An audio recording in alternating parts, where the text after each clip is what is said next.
Ayun, nagja-jogging nga. Tore dyan sa mga nag-jogging, no? Pero kung tutuusin, alam mo, ayan o, nag-counterflow pa sila niyan. Di ba? Si General, meron palang official dyan eh. One-star General. Tapos kung meron tayong maipapakita na video, yung nag-counterflow mismo, naokupa nila yung isang lane na dapat dinadaanan po ng mga motorista. And yung mga panahon na sila po ay nagja-jogging dyan. Pulis, alam ko hindi kayo naapektuhan dyan sa sinasabi lang kawawa ang mga pulis, palaging pinapagod ng kanilang general. Hindi, tamad lang sila. Kaya hindi na alam kung paano kumain sa tamang pinagpapawisan. Kasi ang leader nila ay kumakain sa pinagpawisan ng iba. Yan, kay Lorraine Badoy mismo, personal. Isang metro ang aming pagitan. Kilala niya ako dati, ngayon hindi niya ako kilala, hindi niya nakita, nakasama ako sa mga tumatakbo dyan. Pinababayaan ko lang sila. Na-criticize, kawawa raw mga pulis, wala pang tulog, wala pang kain, pinapatakbo ng kanilang general, dyan sa harap ng QJC. Ito sasabihin ko sa kanila, hindi nyo alam, kasama ang general sa tumatakbo dyan. Kakahiya ka kasi tinatanggalan mo ng dangal ang ating mga kasundaluhan, ang ating mga kapulisan. So, huwag ka magpapanggap na inspiring ka, hindi ka inspiring, nakakahiya ka. Unrealized talaga to si Tore. No? Sinungaling. Luklukan ka ng sinungaling. Wow. At unang-una po etong pagja-jogging nyo po dito sa harap ng KOJC, nararapat po ba yan? Tama po ba yan? Napakalawak po ng kampo ninyo dyan. Tapos dito, nagkukos kayo ng traffic sa kalsada. Doon sila mag-jogging, pababa naman. Bakit laging papunta rito sa KOJC? Tama, Master Judea, talagang ito si Diwata, si Sir Diwata, ay si Sir Tore. Pasensya na po, nagagaya talaga ako kay Sir Jay Solce.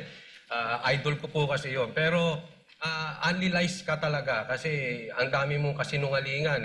Una, 80s, wala pa sila dito. Tapos, lagi kayo dito, sinasabi nyo, walang nagagalit. Ang dami pong nagagalit dyan sa checkpoint na ginagawa nyo. Nagkukos kayo ng traffic. Anong silbi nyo dyan? Mapayapa naman tong lugar na to dati pa. Pa-epal kayo dyan tapos ipagmamalaki mo na kasama kayong nag-jogging. May mga kasama ka pang general dyan. Ano pumasok sa kukote ninyo? Bakit ginawa niyong jogging yan? Bakit dyan kayo nagja-jogging? High traffic po yan. Airport po ang katapat niyan, ha? So anong pinag-iisip nyo? Sana naman gumamit kayo nito. Ito.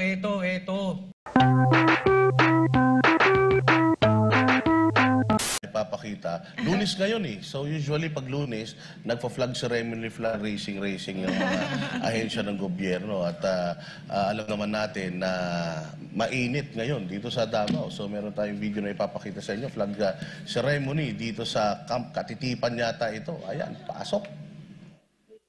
Ang benchmark ng 3-minute response. So tapos na yung issue dito. Ang isang malaking issue ngayon, ay ang mga kritisismo na tinatanggap ko mula dyan sa mga taga-KOJC. Diretsuhin natin. I have experienced the ridicule that they are hurling at us. Yan, kay Lorraine Badoy mismo, personal. Isang metro ang aming pagitan. Kilala niya ako dati, ngayon hindi niya ako kilala, hindi niya nakita, nakasama ako sa mga tumatakbo dyan. Pinababayaan ko lang sila. Na-criticize, kawawa raw mga pulis, wala pang tulog, wala pang kain, pinapatakbo ng kanilang general dyan sa harap ng QJC. Ito sasabihin ko sa kanila, hindi nyo alam, kasama ang general sa tumatakbo dyan. Kaya hindi lang ako nagkikilala because kung anong suot na aking mga pulis at anong dala ng mga pulis, may isang kumbatlo din akong dala. Pati Armalite, pati ang headgear, pareho kami. Tayo mga pulis, alam ko hindi kayo naapektuhan dyan sa sinasabi lang kawawa ang mga pulis, palaging pinapagod ng kanilang general. Hindi, tamad lang sila. Kaya hindi na alam kung paano kumain sa tamang pinagpapawisan. Kasi ang leader nila ay kumakain sa pinagpawisan ng iba. Ano ang kritisismo? Sabi nila, meron tayong checkpoint dyan malapit sa kanila. Kaya nahaharas sila. Bakit ang mga taga-airport hindi naman nahaharas? Bakit ang mga hotel sa harap hindi naman nahaharas? May mga kondo sa harap. At yung isa nating checkpoint, doon sa kabilang dulo, ay sa harap mismo ng gate ng isang napakalaking warehouse. Wala naman tayong reklamong naririnig. At noon pa man, dati nang may checkpoint dyan, high school pa ako, pag kami ay napupunta rito sa Davao para sumakay ng aeroplano, dahil dito ang regular na trips, wala pa dati ang Johnson Airport, eh palagi na may checkpoint dyan, noon pa man, rough road pa yung sulog, padada, kaya 4 na oras ang aming biyahe mula General Santos. May checkpoint na yan dyan, late 80s, mid 80s, I say. Unrealized talaga to si Torre. No? Unrealized. May anti-rice. Sinungaling. Luklukan ka ng sinungaling. Wow. O, Doc Bado, yung pisahan mo ng... Yan, liar. Best friend mo liar. daw, best friend mo daw. Ano pala eh, you're hurling at him. Toka tayo dahil ang dami ng sinungaling niya, di ba? Okay, sinabi niya na magkaibigan kami or something, katrabaho or something. Totoo yun, sir. Magkatrabaho tayo during LCAC. And I did admire you when you were still in your right mind. Talagang, but now, with your speech, it's a speech of a very desperate leader. Yung nagpapaka-leader ka. At when you, nung panahon na ina-admire kita, I really think maybe you were a leader. But now, you're such a liar. At tas parang inaakyat mo yung moral ng mga tao mo. Sila, hindi mo sila maloloko. Alam nila nakakahiya yung ginagawa mo. Yung inuutos mo sa kanila na meron, at alam nila, sir, hindi sila bobo. Katrabaho ko yung mga yan. Alam nila na yung supposedly leader nila sinungaling.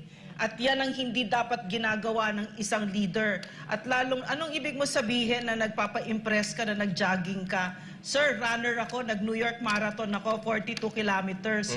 Alam ko yung Camp Katitipan at saka dyan, wala pang 5 kilometers yun. Ano pinagmamalaki mo? Nasabi ko nga sa kanila, ganun lang palang, bagal-bagal. Di dapat nakitakbo din ako. It's not impressive.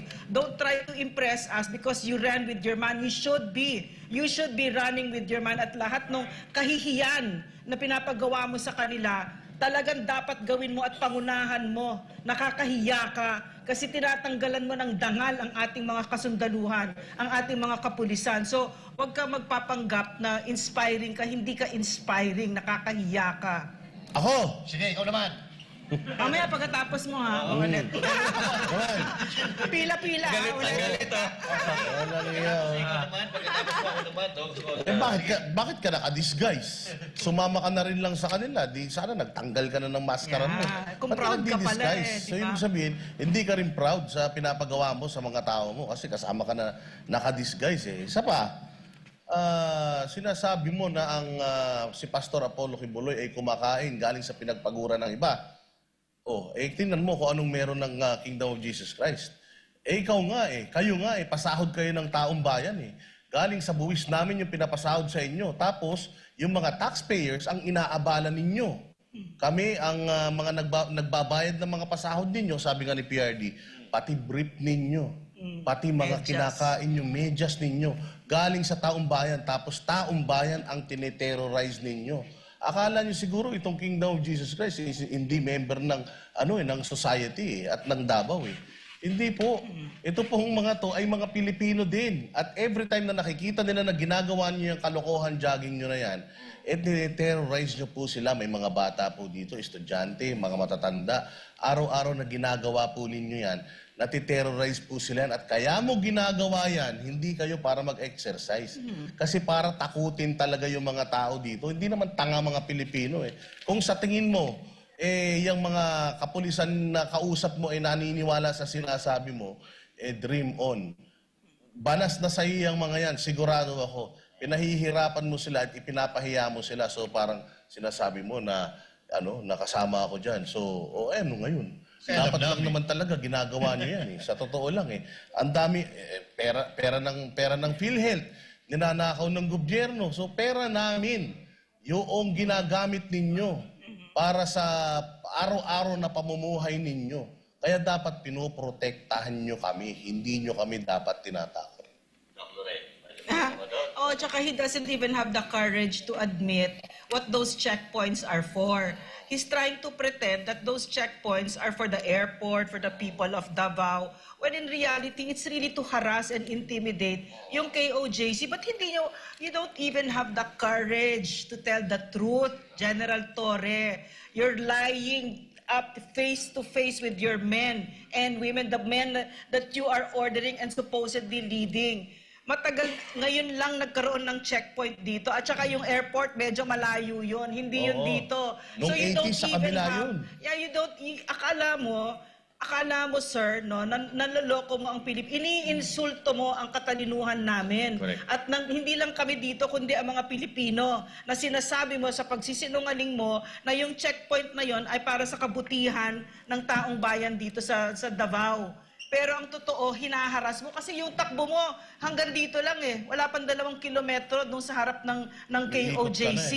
Diba? Tsaka yung checkpoint na yon, matagal, years, wala yun. At yung sinabi mo, 1980s nung high school ka, wala pang KOJC dito.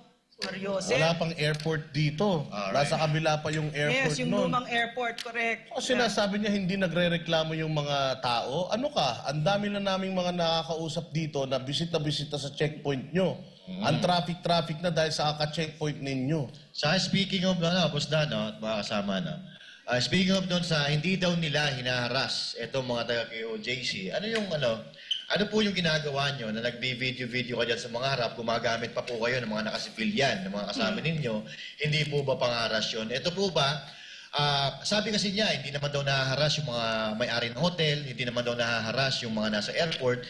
Ang tanong dito, binivideohan nyo ba yung mga taga-airport? Binivideohan nyo ba yung mga taga-hotel? Hindi naman. Dinodrone nyo ba? Dinodrone nyo ba yung mga hotel? Kagabi nga, merong drone dyan na naman na palipad-lipad. So hindi totoo yan na hindi nyo hinaharas. Kasi natural, hindi magrereklamo yung mga taga-airport kasi hindi nyo naman sila binivideohan. Hindi magrereklamo yung mga taga-hotel kasi hindi nyo naman sila binivideohan. Tanging KOJC lang ang binivideohan nyo. Ang dami naming dito, ebidensya na gumagamit pa kayo ng mga girlfriend pa ng mga pulis or mga nakasibilyan na kasama ninyo para mag-video-video. So, hindi po ba natin matatawag na panghaharas po yun? Ito po ay Unrealized talaga. Kung niloloko po nyo, yung mga kapulisan, yung mga junior officers ninyo, yung taong bayan ho, hindi po kakagat yan. At unang-una po etong pagja-jogging-jogging nyo po dito sa harap ng KOJC, nararapat po ba yan? Tama po ba yan? Napakalawak po ng kampo ninyo dyan. Tapos dito, nagkukos kayo ng traffic sa kalsada. Doon sila mag-jogging, pababa naman. Bakit laging papunta rito sa KOJC? Master Judea, talagang ito si Diwata, si Sir Diwata, ay si Sir Torre. Pasensya na po, nagagaya talaga ako kay Sir Jay Solse. Idol ko po kasi yon. Pero unrealized ka talaga kasi ang dami mong kasinungalingan. Una, 80s, wala pa sila dito. Tapos, lagi kayo dito, sinasabi nyo, walang nagagalit. Ang dami pong nagagalit dyan sa checkpoint na ginagawa nyo. Nagkukos kayo ng traffic. Anong silbi nyo dyan? Mapayapa naman tong lugar na to dati pa. Pa-epal kayo dyan tapos ipagmamalaki mo na kasama kayong nag-jogging. May mga kasama ka pang general dyan. Ano pumasok sa kukote ninyo? Bakit ginawa niyong jogging yan? Bakit dyan kayo nagja-jogging? High traffic po yan. Airport po ang katapat niyan, ha? So anong pinag-iisip nyo? Sana naman gumamit kayo nito. Ito. Meron kayong kampo, hindi nyo gamitin. Diyan kayo nag-jogging-jogging. Sabi nga ng mga kasamahan ko, amoy putok na daw. Sila nagsabi kasi, isipin mo diyan ka mag-jogging, tapos naka full battle gear kayo dyan. Bulletproof. Naka kayo. Di ba? Hindi po police visibility ang ginagawa ninyo. Harassment po yung maliwanag. At saka totoo yan, kahapon may drone pumasok. Naka-live kami ni Master Judea, nakita mismo namin. Hindi lang namin nabalitaan, na-experience namin. Kaya hinaharas nyo po ang KOJC. Paano hindi naman magagalit sa inyo? Mag-isip-isip naman po kayo. Jay. Oy, best friend! Tore, a.k.a. Diwata Pares Overkill. Overlies. Anak ng teteng. Tore, alam mo, kung nandun ka sa jogging, ba't di ka nagtanggal ng ng balot mo sa muka? Ay, naku. Pinagmamalaki mo pa na nandun ka, di ka naman nagpakita sa amin. Eh, hindi naman natin siya awayin. Tatanungin lang naman natin siya kung sa kanya gawin to, yung ginagawa niya rito sa KOJC, maganda ba? Yun lang gusto kong itanong sa kanya eh. Kung ito ba ay dumadaan pa sa human rights, kung nasa human rights pa ba itong pinaggagawa niya? Kasi pulis ka eh. Diba? Tsaka wag mo kami pagmalakihan na nandun ka sa jogging. Pakialam namin kung nandun ka. Ha? At ito pa, Tore. Kutis bayag ka lang pero wala kang bayag. Kasi hindi ka nagpakita ng mukha sa amin. Diba? Yun lang. Pwede ko bang dagdagan? Okay. Sige po. Nalaman namin kasi nung ini-interview namin si patrolman, si Sir, na General Torre, ni-recall ninyo yung mga nasa Pakibato. Naalala ko kasi yung Pro 11, highly multi-awarded itong police dito, yung mga police dito sa Davao, sa Pro 11, where you are now. But now you are really causing them so much shame because I know the people there. Katrabaho ka yan sa NTFL ka. Umaakyat kami sa bundok. Tanong nyo sila, nagmumotorsiklo kami, ilang oras yon 6, 5 oras. Ang layo-layo na nararating namin. At nakita ko dun sa RPSB yung pagsisilbi nila at yung pagmamahal ng pulis sa mga indigenous people so that mapakarami sa kanila ang nagbalik loob sa gobyerno. So ang Pro 11, shining example yan ng kapulisan, but where are you taking them with your disgusting and immoral leadership? Nakakahiya ka. Kinuha mo yung mga nasa Pakibato na pulis at binaba mo dito doon sa bundok kung saan napakarami pang NPA na nagre-recover at nagbibigay ng laking kapahamakan sa ating mga katutubo. Binaba mo dito sa Davao, one of the safest cities in the world. Grabe. Tsaka ito pa, Doc Lorraine, may singit ko lang. Kung si Marcos ang pinaka-worst president dito sa Pilipinas, si Torre naman ang pinaka-worst PNP chief dito sa Pilipinas. Hindi PNP chip yan. Ano ba? PNP chip yan. RD11 lang yan. RD11 pa. Oo. Hindi, kasi di ba, kaya ka nagpapa-impress eh. pero- Dahil dun, di ba? Pero may Yun may ang pangarap pangarap. niya. May Yun ang pangarap niya, na maging PNP chief siya. So, hindi pa kaya man nagiging- nagpapasiklab siya ngayon. Hindi pa man nagiging PNP chip, worst PNP chip na grabe naman kayo. Pero alam Ito niyo ba? pa. Noong 1980s pa lang, wala pang airport dito. Ano ba sinasabi niya? Tsaka isa Na kondo. nag-checkpoint na daw sila dito? 1980s pa daw. Wala pang airport dito. tignan Nasa mo. kabila pa airport. Talahiban pa rito. Ito damuhan. Itong stretch na to, damuhan pa yan. Kaya ano yung sinasabi nyo, nagche-checkpoint kayo. Diyan pa lang, Wala nuklo pang ka na kayo ng KOJC. sinungaling. Wala pang KOJC dyan, damuhan pa yan, walang checkpoint dyan. So, mag-research muna kayo bago kayo nagsasalita. Ay, Parang Torre. ano lang yan eh. Yung kalsada daw dito sa KOJC, itong Japan-Philippines Friendship Road, kasing lawak daw ito ng kalayaan Commonwealth na highway. Kita mo naman, ewan ko talaga Tsaka, dito Boss Dada, kung saan-saan ano na kumukuha naman? ng ano to. Sunog na naman siya. Ayun. Ayun, nagja-jogging nga. Torre dyan sa mga nag-jogging, no? Pero kung tutuusin, alam mo, ayan nag-counterflow pa sila niyan. Di ba? Si General, meron palang official dyan eh. One-star General. Tapos kung meron tayong maipapakita na video, yung nag-counterflow mismo, naokupa nila yung isang lane na dapat dinadaanan po ng mga motorista. And yung mga panahon na sila po ay nagja-jogging dyan, rush hour yan, panahon yan ng pasukan. Pasukan sa trabaho, pasukan sa eskwela, di ba? Nagka-counterflow pa sila, biruin mo.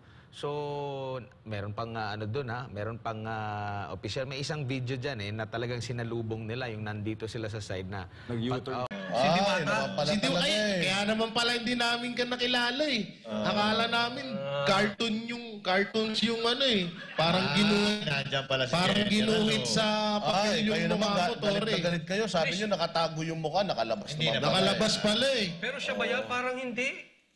Parang, Parang wait si lang, Diwata. parang napapanood ko siya sa movie. Pero Parang wala. nandun siya sa Harry Potter. Pero sir, bakit naman kasi wala kang nameplate? Oo. Sana naman kasi may nameplate. Nakikita yung mga nameplates ninyo, sir. Para sana, alam natin kasi katulad niyan, jogging kayo, nakakover yung mga nameplates ninyo ng mga vest ninyo. Eh, talagang di kayo Tsaka boss makikilala Dada, niyan. ano na naman to, panibagong sunog na naman siya.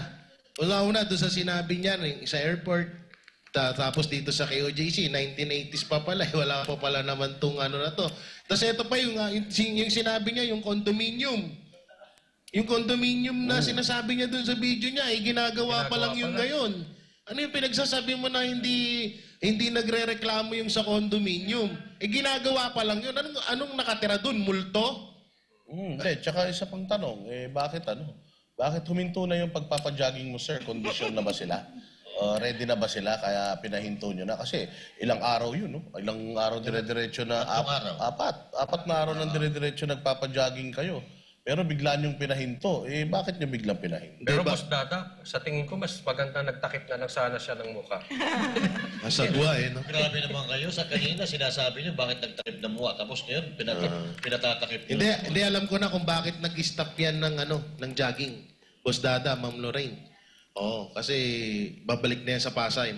Magpaparis na siya ulit.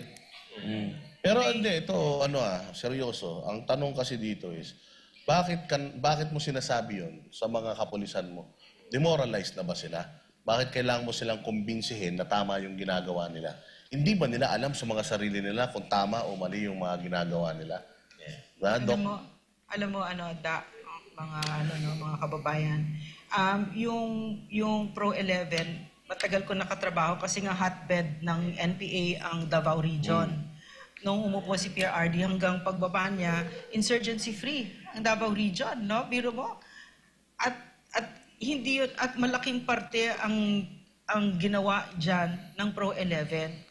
Hindi ko gusto kong kausapin ng bawat kapulisan, hindi ko makakalimutan ang kabayanihan ninyo at hindi ko makakalimutan ang puso ninyo sa pagsilbi ng taong bayan. May RPSB, no? Ito yung mga pulis na napakagandang program, quick response team na hanggang ngayon ay isinusulong nila despite a leader like that, no? Leader, he's not a leader to me, no? Despite that. So siguro yun lang yung gusto kong sabihin, no, na hindi ko makakalimutan yung kabayanihan ninyo kasi nakita ko yun, at saka umakyat tayo ng bundok, hindi lang isang beses, 2 beses, 10 beses, maraming beses. 'Di ba hanggat mamaya dahil sa kapulisan, dahil sa Pro 11, nagkaroon na ng mga eskwela yung mga bata, nagkaroon na ng mga health centers, at mano-mano yung paggawa nung roads, no? Farm to market roads, mano-mano yan. At si General Fillmore Escobar, si General Silo, sila yung naghahanap ng funding dahil medyo kulang yung pera. Pero yun yung nakita kong kabayanihan na hindi ko matatanggal yun sa isip ko at sa puso ko dahil lang sa ganyan. Meron isang bulok dyan. At ito, madugtong ko lang kay Doc Lorraine. Alam nyo, lalong-lalo na dito sa Davao at sa buong Pilipinas, huwag na ho tayong magtaka kung darating ang araw na dumami ang mga kapulisan na mga siraulo dito sa bansa natin. Kasi ini-impluwensyahan ng katulad ni Torre. Kaya dito sa Davao, nakakatakot yung ginagawa niya na yan. Kasi imbis na turuan ng magandang pag-uugali ang mga kapulisan, ang ginagawa ni Torre ay tinuturuan niya ng mga maling gawain. Ito, tanong ko lang din kay Sir Torre. Natakot ka ba kay Ma'am Lorraine? Or natakot ka dahil may hearing bukas? Kasi hininto nyo yung jogging eh. Dapat kung sa tingin nyo tama yan, maganda yan, dapat ginagawa nyo. Bakit kayo nahinto? Kasi alam ninyo, mali yung ginagawa ninyo. Nakakahiya yung ginagawa ninyo. Or, yun na nga, natakot kayo kay Ma'am Lorraine. Mas lalo nating aantayin yan. Mas lalo nating aantayin yung pagja-jogging na araw-araw. Kasi lalo na kung kasama naman pala si General Torre na nagja-jogging dyan. Sa susunod, aabangan na talaga namin kayo at talaga namang iisa-isahin natin ng mga mukha ninyo at talagang aalamin natin nasaan ba si General Torre doon kasi idol na idol Abangan ka po na. namin. So gusto ko talaga siya makita ng ano. Pero ako naniniwala ko na si General Torre, Pogi. hindi naman siya ganyan eh. Palagay ko naging ganyan na lang siya nung pumasok sa kokote niya yung pangarap. Iyon. But Oo, anyway, kasi lahat talaga eh, yung ano na at all cost, yung by all means. Pero Pag, sana ginawa mo kung na yun. magja-jogging sila ulit, sumama. Kasi baka mamaya, alam na babantayan siya, hahanapin siya, bibidyohan siya, baka hindi na sumama. So wag mong ipag-jogging yung mga tao mo dyan kung hindi ka lang din kasama kasi magmumukha kang ningas kugon. Di, tsaka ito, may hamon ako. Tore, i-try mo na mag-jogging ka mag-isa. Tignan mo kung di ka mukhang tanga. alright. So ito lang ang nakakalungkot kasi bakit kailangan pa magsinungaling, di ba? Na obvious naman. Kayang-kayang sagutin yung kasinungalingan, na sabi nga nila, yung isda na huli lagi sa bibig. Ito taga KOJC mismo ang nagsasabi na dati daw, sabi ni Torre, 1980s, nag-checkpoint na sila dito. 1980s po, talahiban pa po ito at wala pa pong KOJC at yung airport po is nasa kabila pa. So ngayon, nagtataka lang tayo kung bakit niya ginagawa ito. Bumababa na ho ba yung moral ng mga kapulisan? Kasi kung ikaw ay pulis, halimbawa, ikaw ay junior officer at nakikita mo na mali na yung pinapagawa sa'yo, pero wala ka talagang magagawa Wala kang magagawa kasi utos siya ng general Pero, ang totoo talaga dyan, nawawala na rin ng gana itong mga kapulisan. Kasi, unang punta namin dito, makausap namin yung mga pulis dyan sa harap, na para bagang hiyang-hiya sila sa kanilang ginagawa kasi nakatakip ang mukha, walang pangalan, walang nameplate and all that. So, yun ay isang indikasyon na hindi po sila tutuwa doon sa ginagawa nila. So, hindi po, wala sa loob nila ang ginagawa nila. Parang gano'n ang nakikita ko dyan. Kahalintulad yan ng mga nakakausap ko na nasa gobyerno ngayon. Kasi I look past Torres and I see, of course, Abalos, the head ng sa DILG under yung PNP. And of course, I also see definitely the President, Bongbong Marcos, di ba? So, ano ba yung trait nila? Mga sinungaling din itong mga ito, di ba? So, yung mga public servants na nakakausap ko, na wala ding gana ngayon. Malungkot sila ngayon sa nangyayari sa gobyerno. Kasi yung joy ng serving, sa pag naglilingkod ka sa gobyerno, pag nakikita mo bumubuti yung buhay, may natutulungan ka, yun talaga yun, hindi mataas. Kasi si PRRD, nung umupo siya, sinabi niya sa amin, nung nag-oath-taking kami, sabi niya sa amin, there will be no financial rewards. Sabi niya, but, lalo pag hindi ka corrupt, but, there will be a lot of psychic rewards. And he really delivered on that promise. At kita ko yan sa kapulisan dito, yung kaligayahan nila na they would out of their usual hours, they would akyat sa bundok, swimming pa kami, para lang maabot natin yung mga kababayan natin na hindi pa nararamdaman ng gobyerno para maprotektahan sa NPA. So, ganun yung puso ng pulis. So, itong si General Torre, I think is a symptom of the Marcos presidency. Tsaka General Torre, dating PNP chief na nagsabi ng isang senador na yung mga ginagawa nyo dito mali. So, bakit mo pa rin ipinupush at pinalulunok dyan sa mga tao mo dyan sa kampo na tama yung ginagawa mo? Kung yung isang epektibong PNP chief na yung nagsasabi na mali ito. At saka, yung sinabi ni Senator Bato de la Rosa na ayusin mo yung relasyon mo sa mga tao sa Davao dahil kailangan nagtutulungan yung operatiba at saka yung mga citizen para magkaroon ng magandang harmony, yung kumbaga yung maganda yung kalakaran dito sa Davao. Sa ginagawa mo, sir, hindi mo isinunod yung utos ni Bato Parang nang iinis ka pa So hindi mo inaayos yung relasyon mo sa mga tao dito. Bagkus, iniinis mo pa lalo yung mga tao dito. Umoo ka pa naman kay Senator Bato de la Rosa. So isa na naman kasinungalingan yan. Ito pong ginagawa ninyong pagja-jogging na naka-full battle gear. Ginawa niyo ba yan sa Quezon City nung ikaw ay QCPD director? Kung hindi mo ginawa yan nun, bakit mo ginagawa dito sa Davao? So ibig sabihin, meron ka talagang agenda. O yun ako nagtatanong lang kasi kung trademark po talaga yan, pinapagawa mo yan noon pa sa mga dati mong mga pinunta, ikaw ba nasa Leyte bago ka maging persona non grata doon o Samar, saan ba yun? ikaw ba'y nagpapa-jogging din ng ganito? O kasi kung hindi, at dito mo lang ginawa yan, may purpose ka. Talagang ang target mo, KOJC. At saka alam mo, yung strength ng kapulisan, yung diba, civilian in character, national in scope. So, yung isa sa lakas niya, pagka-miyembro siya ng community, nasa baba siya at tinatanggap siya ng komunidad kasi pinagkakatiwalaan siya at ina-admire siya at may respeto sa kanya. Community ang KOJC, ano tingin sa'yo? Kinasusukuman ka dito, di ba? At yan ang ginawa mo sa kapulisan, General Torre. No? At isa pang kasinungalingan na sinasabi ni Torre, paano niya masasabi na walang nahaharas dito? Bakit? Nakakausap mo ba? Pinapakinggan niyo ba yung hinanaing ng mga tao dito sa loob? Dito sa KOJC? Hindi naman, di ba? So, paano mo masasabi na walang nahaharas dito? Alam mo, Torre, mag-jogging ka bukas.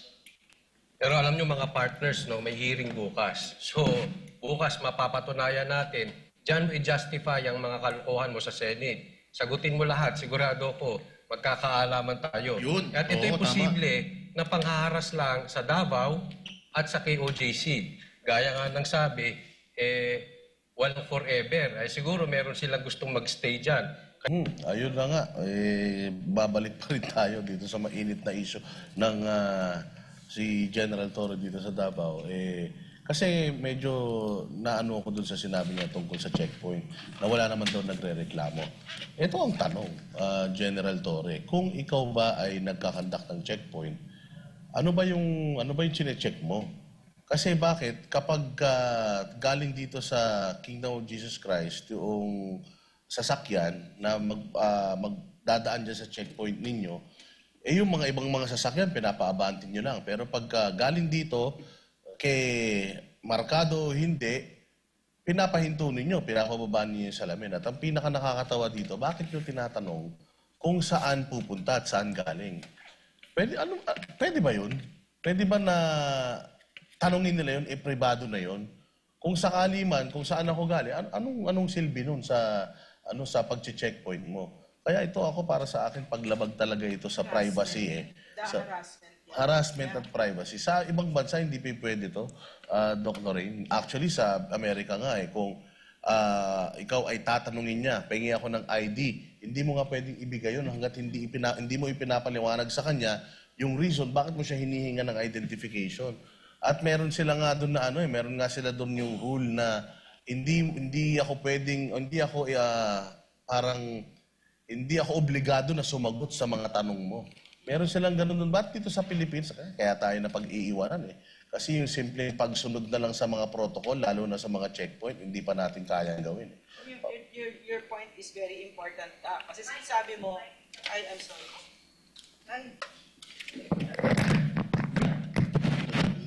Sorry. So, gusto ko yung point ni Dada kasi sinabi niya rightly so na may mga batas, 'di ba? Diyan sa mga checkpoints. So, hindi bara-bara, hindi pwede kung ano lang feel ng mga pulis na nandiyan. At alam yan ng pulis, pero sila mismo nilalabag nila yung batas, 'di ba? Our law enforcers emboldened by this General Torre, no? Yung pagkaatat niya, no? At saka emboldened by Abalos, emboldened by this president, sila mismo ang naglalabag ng batas, 'di ba? So yun yung dinadaanan ng Pilipinas ngayon na ang president mismo very lawless, no? Siya mismo ang number 1 na naglalabag ng batas. So bakit pa tayo magugulat na bumababa, nagkakascade hanggang sa baba na ang message sa mga nasa gobyerno, pwede niyo labagin ng batas. Kasi ako mismo nilalabag ko. Hindi nga ako nagpapa-drug test Di ba? O, masusunod ako, di ba? Bawal nga, at saka yung SMN na yun, pinapasarado ko kahit wala akong binigay na rason, di ba? At saka kung ano-ano, napakarami, hindi ko na alam kung saan ako magsisimula. In other words, a lawless president will really wreak mayhem and havoc and grief and suffering to its people, no? Which is what we are seeing right now. So, ako, short closing remarks ko, General Torre, hindi po kami ang kalaban ninyo, ang kalaban niyo po yung mga kriminal. At ito pong Kingdom of Jesus Christ ay hindi nyo rin po kalaban dahil isa po itong community. 5 tao lang, 4 na tao lang yung hinahanap nyo. Mag-focus lang po kayo doon.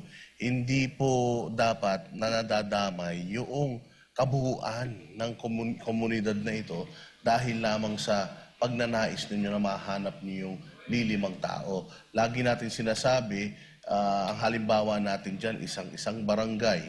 Kung yung kapitan ng barangay merong kasalanan sa pamahalaan, yung buong barangay ba ang nagsasuffer? Di ba hindi? Ang nililitis lang natin at ang hinhuli lang natin ay yung leader ng barangay. So hindi pa man po si Pastor Apollo Kibuloy nasisimulan yung kanyang kaso, parang tinatrato nyo na po siya na kriminal. Patas lang po, sir, kasi lagi nyong iisipin, kung ayaw nyong mangyari sa inyo, huwag nyo pong gagawin sa kapwa ninyo. Pastor Judea. Alright, so tama-tama yun. Super tama talaga yan, Boss Dan. But anyway, ito lang po sasabihin ko. Siguro kasi ito si General Torre, galit na sa atin or galit na sa mga member ng KOJC kasi araw-araw na kinikriticize. So, hindi po magkakaganito ang mga taga-KOJC kung hindi po nila nararamdaman na sila po ay talagang binabalahura. Okay? Hindi po nila gagawin ito, hindi sila magkikriticize o hindi kami magkikriticize kung maganda po ang ginagawa ninyo. Now, General Torre, nakikiusap po kami sa inyo na kami po ay hindi po kami lumalaban o yung mga taga-KOJC ay hindi po lumalaban sa inyo. Ini-exercise lang po ng mga taga-KOJC at aming mga Pilipino ang aming karapatan bilang isang Pilipino. So now, sana po gawin po natin tama ang ating pagpapatupad ng batas. Dahil ngayon po sa nakikita namin, kayo dapat ay tagapagpatupad ng batas, pero ang nakikita natin, kayo po, sa simpleng batas na dapat nating sinusunod, kayo po ang lumalabag. Katulad po ng ginagawa na dyan na nagka-counterflow po kayo. So, ang KOJC po, every member of KOJC, kasama na rin si Pastor Apollo C. Kibuloy, ay gusto lang ng patas na pagtingin. Etong mga nandito sa loob, gusto lang nila ng kapayapaan, katahimikan. Dahil dito, napakabait ng mga tao dito sa loob. Bakit kailangan yung ganyanin? Tigilan nyo na po ang KOJC para matapos na po ito. Sir, nakikiusap po kami. Wala pong bawal na ginagawa dito. Wala kayong makikitang baril, wala kayong makikitang droga. Lagi silang nananalangin. Kahapon po nakalive po kami, nakita ninyo kung ano po ang ginagawa ng mga tao dito sa loob. So nakikiusap po kami. Itama na po natin itong mali na nangyayari. Maraming salamat po. Yun. General Torre, ang batas ay batas. Dapat hindi mo binabali yan at isa ka sa mga nagpapatupad niyan. Naiisip mo ba na pag dumating yung panahon na mga magulang na sabihan sila ng kanilang anak na, Papa, Mama, gusto kong maging pulis. At sa nakikita nilang ginagawa ngayon ng mga kapulisan, lalong-lalo na dito sa KOJC, sa tingin niyo po ba magiging proud ng mga magulang na maging pulis ang kanilang anak dahil nakikita nila ang pinaggagawa niyo dito sa Davao ngayon? Lalong-lalo dito sa Davao. Sa tingin niyo po ba masarap yung gusto nila na maging pulis ang kanilang anak at ngayon nakikita nila yung ginagawa niyong pangaharas sa mga tao ngayon? Sobran yung binaboy, sobran yung pinababa ang respeto ng taong bayan, lalong-lalo dito sa Davao at dito sa mga KOJC member, lalong-lalong ibinaba nyo ang tingin sa inyo ng mga kababayan o mga kapwa nyo Pilipino.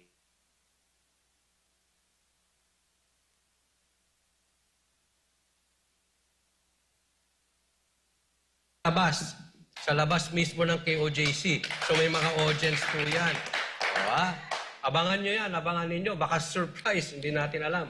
Baka Sana may pumunta audience, baka si VP Sara, malay natin. Ano? But abangan po ninyo yan. Okay, so sana itong mga kapulisan natin, tandaan nyo po ang inyong sinumpaan. Hindi lang po sa inyong general, hindi lang po sa mga iilang politiko. Kayo po ay tagapagtanggol ng bayan na hindi nila kayang ipagtanggol ng kanilang sarili. Amen. Panahon na po para kayo ay manindigan. Ang dami na po nating problema at siguro once and for all, sumigaw na rin kayo. Drug test po para sa ating mga politiko. Yan po ay kitang-kita, dinig na dinig nyo at damdam na damdam nyo na sigaw ng taong bayan. Kaya po sana, isigaw po natin yan. Panawagan po sa ibang reliyon, sa AFP, at kung saang-saang mga grupo pa, ito po ang ating isigaw. Drug test. Kung kayo po ay hindi guilty, huwag kayong matakot. Ipa-drug test nyo ang inyong buong pamilya. Doc Lorraine? As of from August 10 to 17, 24 reported deaths, no, ng mga bata na nawawala. Tapos hindi na natin din maibilang. No? So at hindi ito pinapansin, hindi ito lumalabas sa mainstream media, mga anak natin nawawala, no? Tapos merong kwento na organ trafficking pala ito. So, maraming nangyayari sa Pilipinas ngayon na nababalot tayo sa kadiliman. Hindi lang ang KOJC. Hindi lang ang KOJC. Kahit ang buong Davao, ginugulo nila ngayon at ang buong Pilipinas nakabalot sa kadiliman. At siguro isang malaking kamalian kung iisipin natin na political war lang ito. Hindi ito political lang. Nakikita ko na spiritual warfare din ito. No, so, gustong-gusto ko yung, for some reason, I'm very comforted by scripture. Kasi malagim ang nangyayari sa Pilipinas ngayon under the Bongbong Marcos presidency, the worst president that this country has ever had. So, nagpapasalamat ako sa inyo kasi meron akong favorite saying, sabi, all the darkness in the world cannot extinguish the light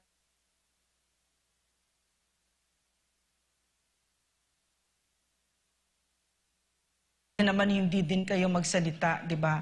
Pero naniniwala kami na yung ilaw ng katotohanan kahit na isang kandila 'yan, lalo't lalo na pag nagsama-sama tayo, hindi matatalo natin ang kadiliman.